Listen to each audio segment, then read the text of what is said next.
This ingredient right here, it's strange, it's almost unheard of. Calvin, please. What the F is that? I've asked my audience to suggest their worst rated foods in all of Hong Kong. And today, I'll try those foods. It is the fat near the fallopian tubes of the frog. I'm on a mission to understand whether these foods are misunderstood or if they're just plain awful. See how easy it is to hold? It's very friendly. You want to give it a shot? No, thank you. And it all starts with something called Chinese cheese. Though this cheese did not start from a cow. Anytime somebody says cheese, but they're not talking about actual cheese, I become very skeptical. If something that's not cheese is called cheese, it means it stinks. Have a sniff. Soon. Don't get too excited. Say hello to Virginia. She is the founder and enthusiastic tour guide of Humid with a Chance of Fish Balls. Today, she's my bridge to understanding the food and people of this city. Soybeans. They're kind of a magical food. They can be turned into tofu. They can be turned into soy sauce. Or they can be turned into this. Why would you ever want to ferment bean curd? Historically, they said that fermented products will actually be more easily absorbed in the body. That's why people thought it would be more nutritious to eat fermented bean curd versus tofu. Once you put it in cooking, it gives an extra zing, extra funk, and an extra level of umami. Maybe similar to a Korean doenjang. I think it's more like Vietnamese fermented shrimp paste. Mắm tôm. Calvin and I previously tried fermented shrimp paste during our worst rated food tour in Vietnam. Oh God. And I can still feel the knockout punch of its smell and taste. Somehow, this bean curd goes a step further. So it really starts from making tofu. You would air dry the tofu, and then afterwards, it will go white hair. She didn't say it gets moldy. She says it grows hair. I don't know anything in my kitchen that has white fuzzy hair. What I'm making now is the fermented bean curd.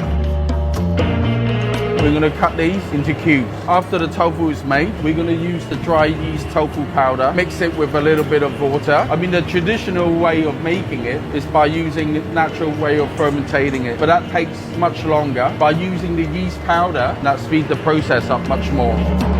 So after 8 to 9 days, it should come out like this. It's kind of sticky. It's like candy floss, which is nicely covered the whole tofu. Then you know it's ready. The hair growing is essential. It creates the enzymes that break down the tofu and bring about the distinct texture and flavor of fermented bean curd. So now, just put a little bit of salt, the white wine.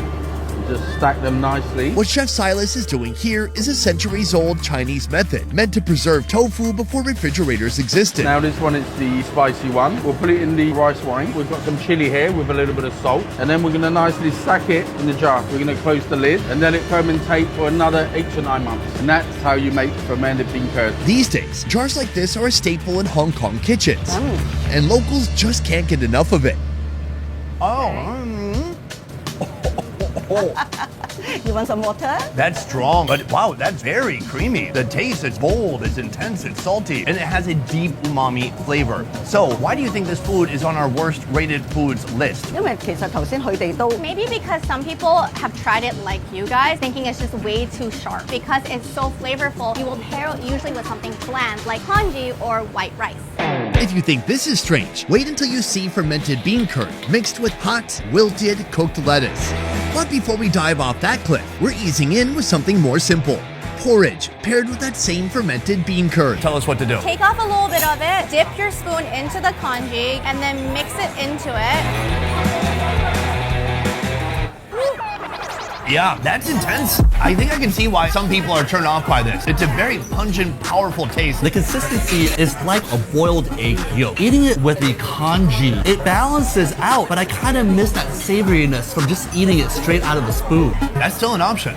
Here, you have another dish. Is this just cooked lettuce? Yes, that's very common. In the West, we're not big fans of hot lettuce. This hot lettuce dish begins with a hot wok, oil, garlic, mashed fermented bean curd, and a splash of cooking wine. The chef stirs everything together before adding a heap of lettuce. When you serve a salad, you want to have a cold plate. You want to have everything cold and crisp. I don't understand why would somebody want to boil lettuce? A touch of sugar, MSG, and salt ensures the flavor is just right before it's served. How could this taste good? Let's find out. You know what, Sonny? I don't hate it. It's a combination of textures. The thinnest part of the leaves have become really slimy and slippery, but then you have the thicker parts of the stem or stalk, and that's crunchy, like celery. It's an interesting way to use a vegetable. I've never seen a wok-tossed vegetable, especially being lettuce, anywhere in the world. They're absolutely coated with that fermented bean curd. They're savory, it has a deep flavor. I gotta say, it tastes pretty good. So that's fermented bean curd, one of the 4 worst rated foods we're trying today, and it only goes downhill from here. Because our final dish is the kind of food that could divide a nation. I see this more as a pet. So now I feel like I'm gonna eat someone's pet. But first, an animal part I didn't even know existed, taken from a creature most Westerners would never imagine putting on a plate. Our mission to document the worst rated food in all of Hong Kong has led us here to Duddles, one of the most renowned restaurants in all this city. Duddles has been the owner of 1 Michelin star for 9 years running. The menu here showcases traditional Cantonese dishes elevated with premium and rare ingredients. But here, What the F is that? rare doesn't always mean tasty. It is the fat near the fallopian tubes of the frog. For me, this is the kind of thing you'll only see on National Geographic. But here, the frog is a full-on delicacy.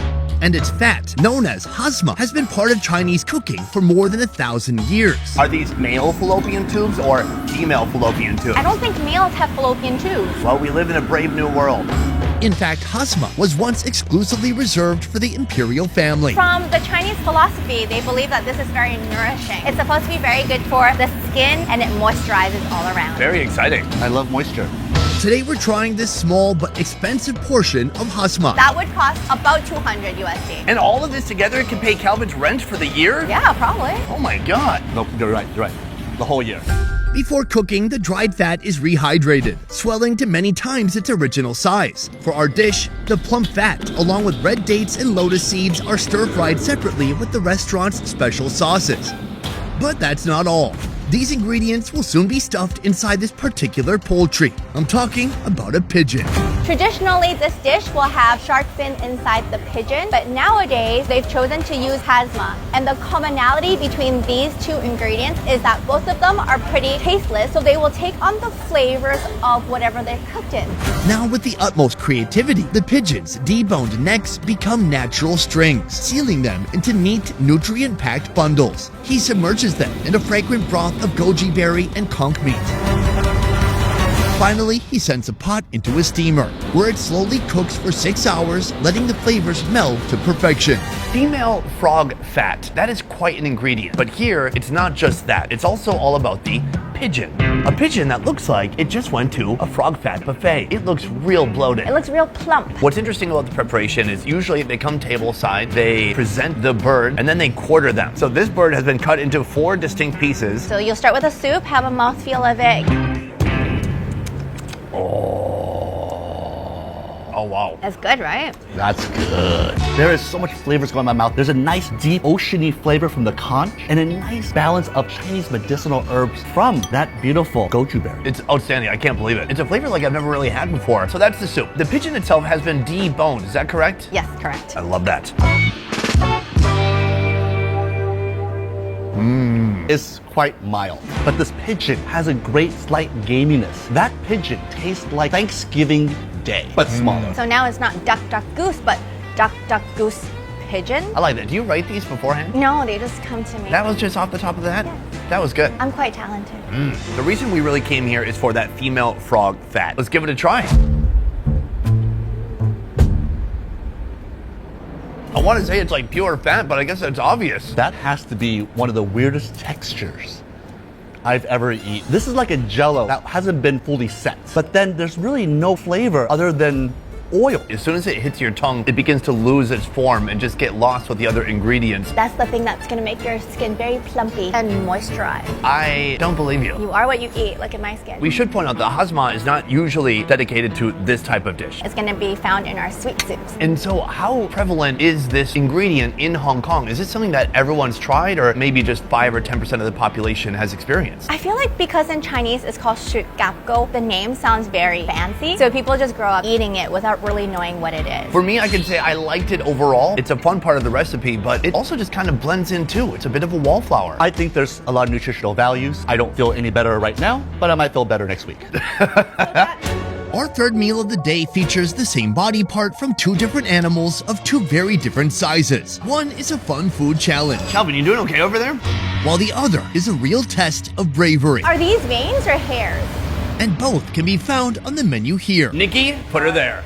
Nice to meet you. Nice to meet you too. Wait, you speak English? Yes, I do. Just a little bit. Okay, Virginia. I'm not in it, bye. Bye. Nikki's family opened Firewell Hot Pot and Seafood Restaurant nearly 30 years ago. Over the decades, it became a reliable choice for anyone craving classic Hong Kong-style hot pot.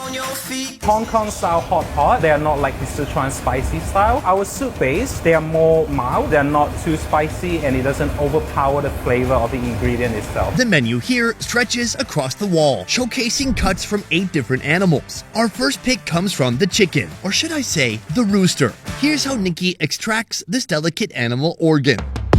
So you can see there's all the organs in the chicken. So now we are just trying to look for the balls, testicles.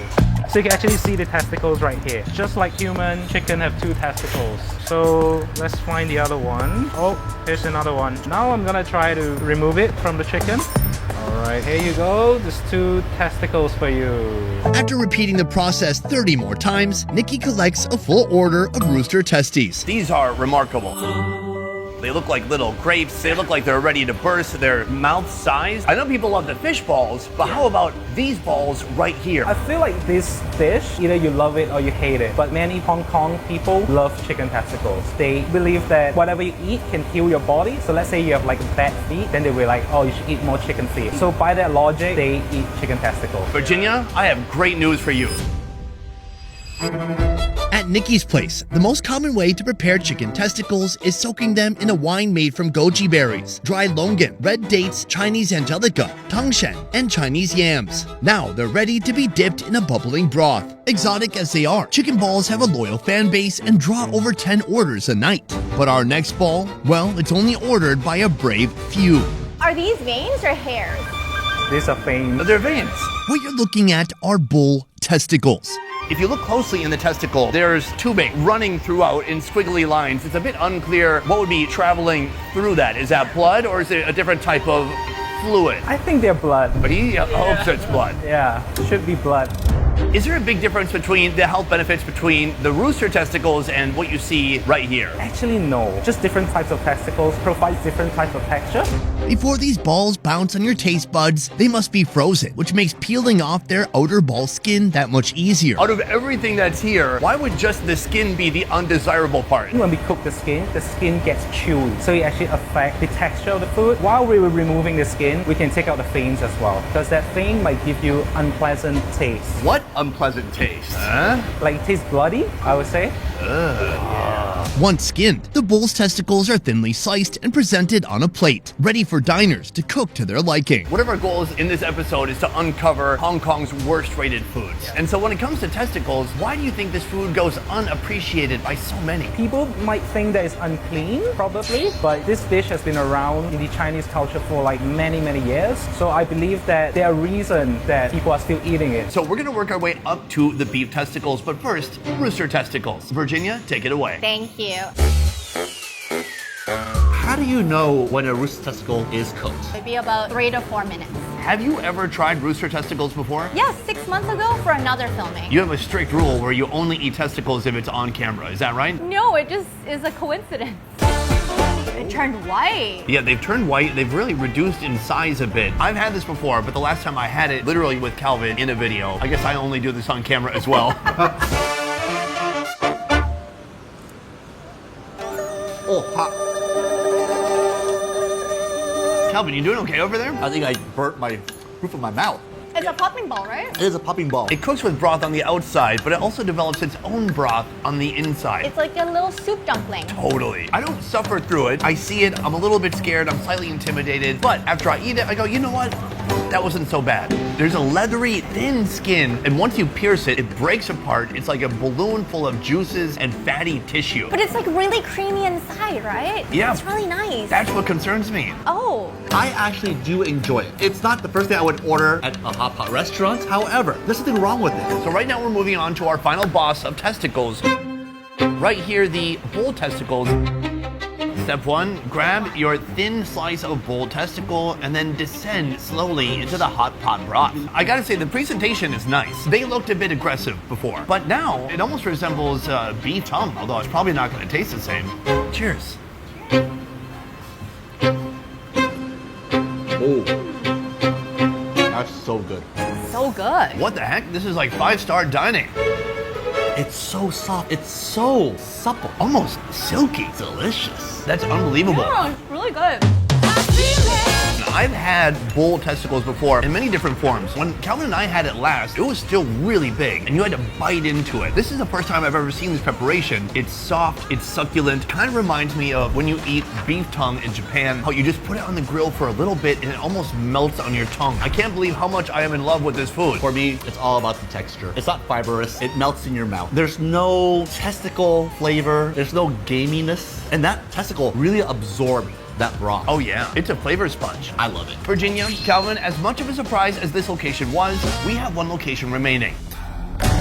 Ladies and gentlemen, at last we have arrived at our final location with our most worst rated food of the day. This right here, the soft-shell turtle.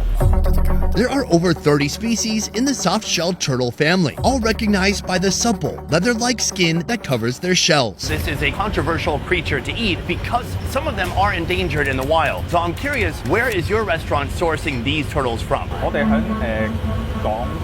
Will Chan is the executive chef of Greater China Club, one of the very few restaurants in Hong Kong that serves soft-shell turtles. So these turtles are farmed, they're not from the wild, and they are from Guangdong in China. This may be one of the worst rated foods in Hong Kong because traditionally the older generation would eat it, but as the younger generation comes into play, they just feel like maybe they look too cute. Oh, there it is, the soft-shell turtle. Calvin, how's the shell feel? You know, the shell isn't as soft as I thought it would be. There is a shell here. It does feel like a clam on the outside. It's soft, a little rigid. Do you see how easy it is to hold? It's very friendly. Do you want to give it a shot? No, thank you. Here you go.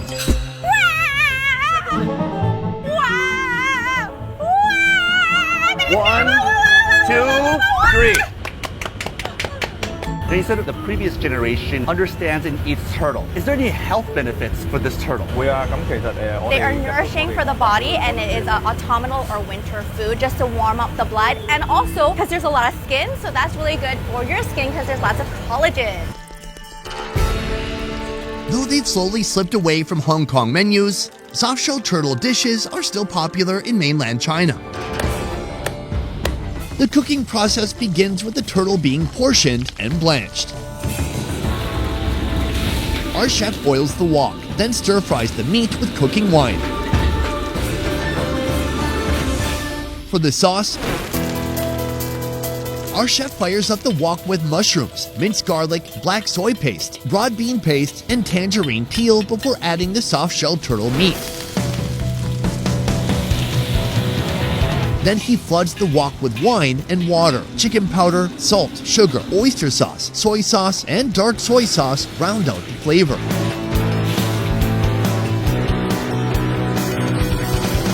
Everything is transferred into a clay pot, where the chef adds pork belly and tofu skin, then waits until the turtle meat is braised to the desired tenderness. Virginia, you're basically an ambassador to Hong Kong. How has it felt throughout the day to feature all these worst rated foods? I feel like they're misunderstood, but this one, I'm personally most scared of. So you've never had something like what we're about to have now? Correct. Amazing. Virginia, Calvin, feast your eyes on this. I gotta say, it kind of looks like a work of art. They completely hacked up this turtle and then attempted to put it back together like a kid who broke his mom's vase, who tried to put it back together with super glue before she got home from work. The smell is amazing. It smells like a thick Chinese 5-spice. I hate to say it, but it smells delicious. Is everything in this pot edible, or is only the meat edible? The shell is edible, but only the rim where the collagen lies. Oh, that shell, right? You got no shell and just all rim. Look at how floppy that part of the shell is. That is very soft. Ladies and gentlemen, give it a shot.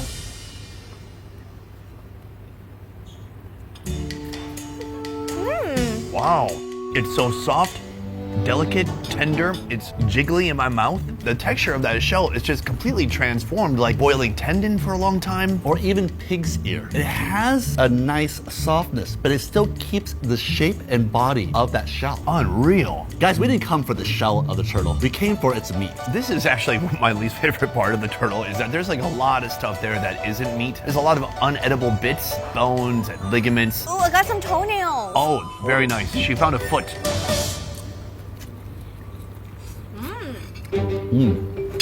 It's certainly not a flavor issue. It's really tender. It almost tastes like chicken. It soaks up all the flavors of this braising liquid. The sauce and all the aromatics, it really masks any reptile flavor. If I didn't know this was turtle, I would think it's something else. For example. Like chicken. Okay. Like frog, because it's very tender and those bones are smaller too as well. I can see a little bit of frogginess. I guess what I like about this is that it's been braised so long that the bones pop out pretty easily. I've had soft shell turtle a few times. In the past, eating turtle has made me sad. I think it made me sad because it didn't taste that good. Maybe it was never about the animal. It was about the chef, because this is delicious. I kind of can't believe it.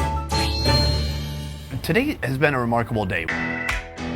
We started off with vegetarian food. We had food from mammals, from amphibians, and now from a reptile. What this says to me is that Hong Kong is a place with an insanely wide-ranging culinary scene. It includes so many different ways of cooking, so many different types of preparation, but also so many ingredients I've never even heard of before, and that would be alien to folks in the West. Meanwhile, if you come here with an open mind, and an open heart, and especially an open mouth, you'll be in for a surprise. In this video, we ate 4 of Hong Kong's worst rated foods. Virginia, which for you was the best of the worst? The best for last. I love the flavor and the textures of the turtle. Calvin, what about you? For me, those gigantic bull testicles. I thought they were gonna be full of urine, but actually, they were delicious. Calvin has no idea how anatomy works. Oh, my bad. Moving on, my favorite was also the bull testicles. They're a food that could seem bold and brash, but in the end, they ended up beautiful. So that is the best and the worst for Hong Kong, but there's one more important thing I have to tell you. Before we go, I want to say a huge thank you to Virginia and shout out her tour company, Humid with a Chance of Fishballs. We do food, city, and cultural tours, and we also specialize in mahjong classes. So next time you're headed to Hong Kong, book a tour with Humid with a Chance of Fishballs. See you in Hong Kong. Puppy! Fishballs. She went off script.